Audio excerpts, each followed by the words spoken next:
Have you ever felt like you're just sitting on a huge pile of data, but you have no idea where to even start digging? Well, in this guide, we're going to install a tool that lets you do exactly that, and you won't have to write a single line of code. Let's get right into it.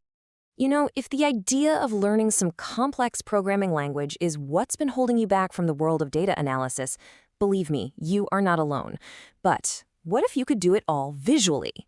That's exactly what we're here to do today. And this is the tool that makes it happen, KNIME. It's a totally open source platform designed to make data analytics accessible for literally everyone. It doesn't matter if you're a seasoned expert or a complete beginner.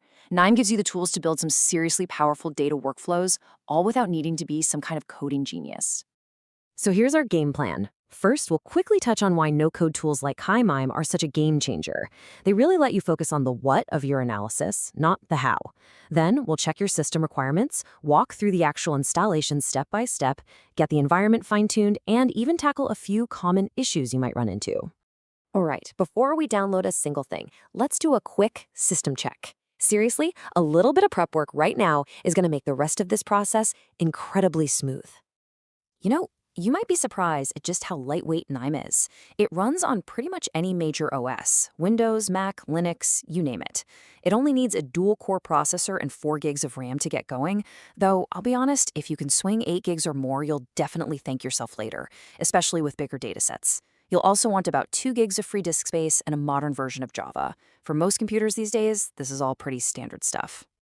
Okay, system check is complete. Now we get to the fun part, the actual installation.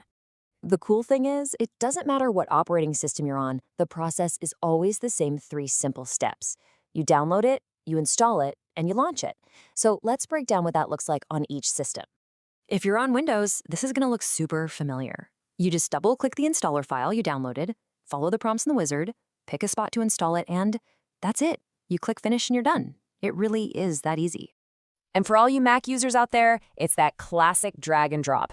Just open the .dmg file and then drag that KNIME icon right into your applications folder. And boom, you're ready to roll. Now, for you Linux folks, we're going to use the terminal. But don't worry, this is really straightforward. First, you'll navigate to your Downloads folder. Then use the tar command you see on the screen to extract all the files. Finally, just pop into that new KNIME directory it created and run it with the command .kynime. And there we have it, KNIME is installed. So let's fire it up and take a quick look around our new workspace. The first time you open KNIME, you'll see what's called the workbench. This is basically your data playground. The big space in the middle is the workflow editor. That's your canvas. Over on the left is the node repository. Think of this as your toolbox. It's full of all the different data functions you can use.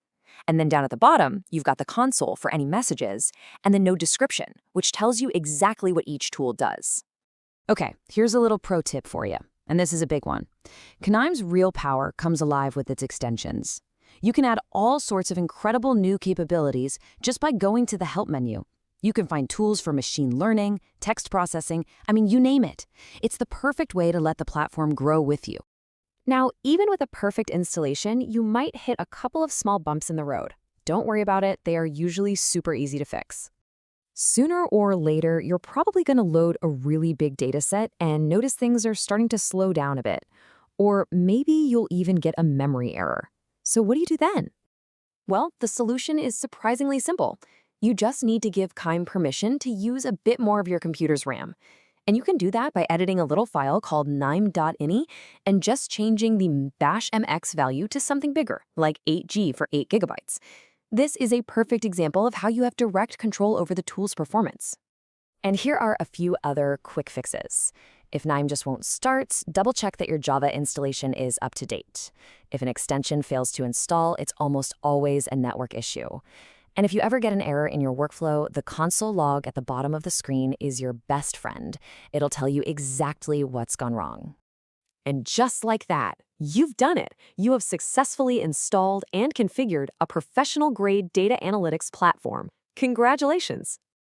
Your KNIME workbench is now fully set up. Think of it like a blank canvas, just waiting for you to start building, exploring, and making amazing discoveries in your data.